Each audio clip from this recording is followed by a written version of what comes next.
TopMedTalk. Well, hello and welcome to TopMedTalk here at Anesthesiology 2024. It's the annual meeting of the American Society of Anesthesiologists. Now, I'm Desiree Chappell. I'm your co-host and co-editor-in-chief of TopMedTalk, and I'm joined by my co-host and co-editor-in-chief, Mike Grocott. Hi, Mike. How are you doing today? Good morning, Desiree. It is lovely to be back at the ASA, the anesthesiology meeting. It's lovely to be here in the exhibitor hall. There's a real buzz in the air as usual. All the stands are starting to fill up with interested folk. And we've already been busy. Yesterday we had a great session at the Centre for Perioperative Medicine. Yeah, how'd that go? Really interesting. Lots of people around the table. Maxine Cannison, leading that. Director. A lot of organisations with very similarly aligned aims and a good buzz in the room, very positive feeling. And I think the next step for that group will be to reach out to other professional stakeholders. So reach out to our surgical and nursing and other colleagues. Multidisciplinary, really the foundation of a true Center for Perioperative Care. Exactly, Yeah, very cool. Well, I'm excited to hear more about that. Hopefully we will over the weekend. Now, Mike, we have some great conversations lined up, and we talked a little bit about them yesterday. We're just getting ready to sit down with a colleague of mine, Dr. Wael Sassoon, who is the Regional Director of Research for North Star Anesthesia and up in Detroit. So we'll be sitting with him in just a minute.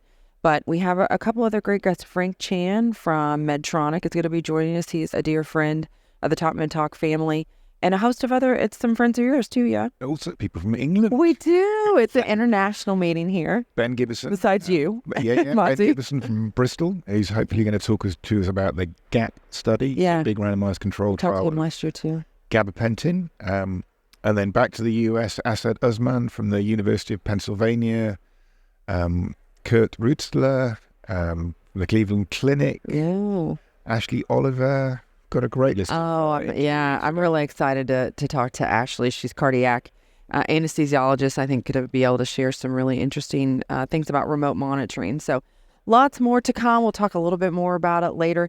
Now, I think there's an eponymous lecture, a couple that are coming up over the weekend that we have one guest that we are going to be able to talk to. That's Professor Kellett, who's going to be doing the Severing House lecture. Yeah. And then the Robenstein lecture, which is definitely, do not miss that if you're here.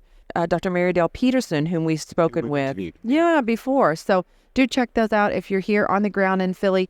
Now we are on booth 6035, and we just want to give a huge shout out and big thank you to the American Society of Anesthesiologists for supporting us to be here, this beautiful booth right next to the center stage, really in the middle of it all.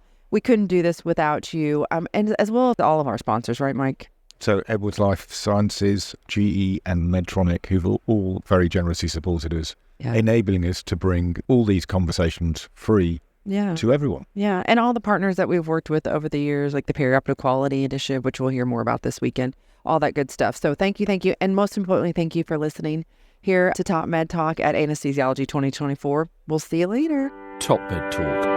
Thanks for downloading TopMedTalk. Don't forget to subscribe, check us out on YouTube, and of course on social media. We're on Instagram, Facebook, and X.